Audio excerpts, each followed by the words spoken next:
Hello and welcome to Europe in an Italian Minute.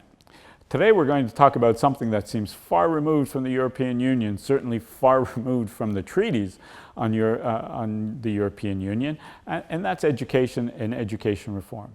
The Italian government of Matteo Renzi, much like the French government, is setting out on a path to reform its educational system. And just like the French government, it's running into opposition. I think it's an important issue, not just for clearly Italian school children, Italian parents and so on, but it might tell us a little bit about what pushes integration, how far integration moves into and has moved into Italian life. And at the same time, I think the attempt to reform Italy's educational system might tell us about the ability of the Renzi government to carry out its ambitious reform agenda. Now, the details of the reform are wide-ranging, and we don't need to get into all of them. But there's a couple that especially tie into things that have happened in France, or are happening in France, and happening elsewhere. One of the issues that has really gotten the teachers, parents, and the educational establishment, if we want to call it that, up in arms, is the idea to introduce the headmaster of a school or the headmistress of a school in a more managerial role, to put them really in charge of the academic program, the success of the school, even to the point of giving a greater budgetary discretion and in terms of being able to recruit its teaching staff. Now, this managerial revolution really upsets or seeks to redress a more consensual approach to education. And that certainly has anyone involved in education up in arms. And it really touches upon a philosophy of what we think the educational system should be. Now, this is related to Europe in an indirect way, because if we take a look at some of the documents that have come in terms of recommendations coming from the European Commission on improving Italian efficiency, improving the Italian public administration and so on, there have always been some very specific recommendations about education. More testing early on in school, what to do about rewarding teachers, not rewarding teachers, which, by the way, is an issue in this education reform. So there is something coming from Europe that's pushing governments in this way, and there is a sort of rhetoric about making the Italian educational system more modern, catching up with the rest of Europe, and so on.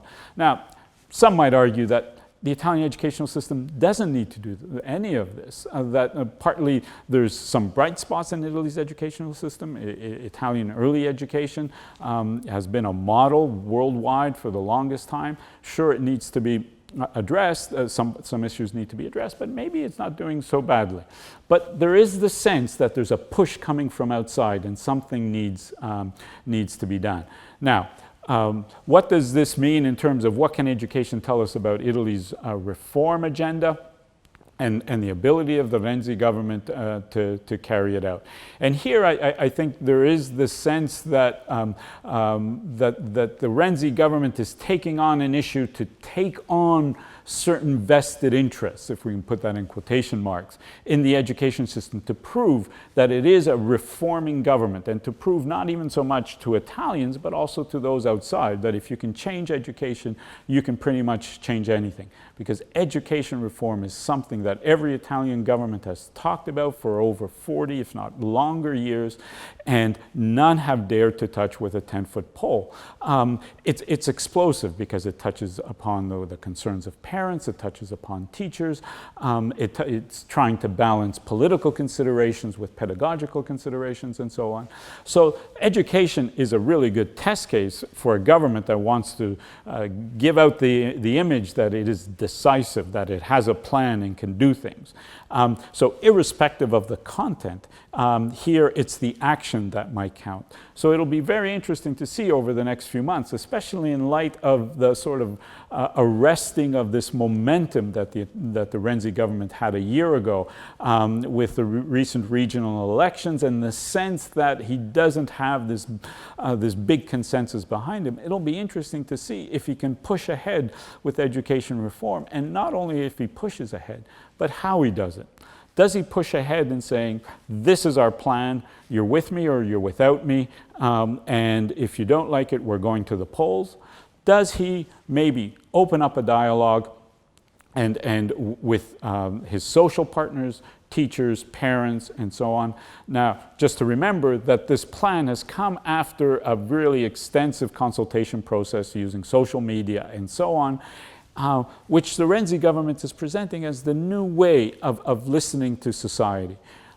Versus going back to the older model of trying to negotiate with organized interests like trade unions, like teachers, parents, and so on, to find a new consensus. Those are two very different ways of how you try and change a country.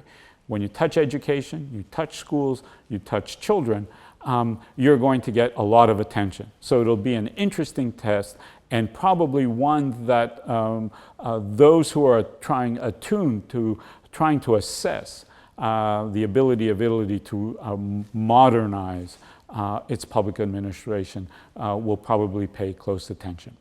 Grazie.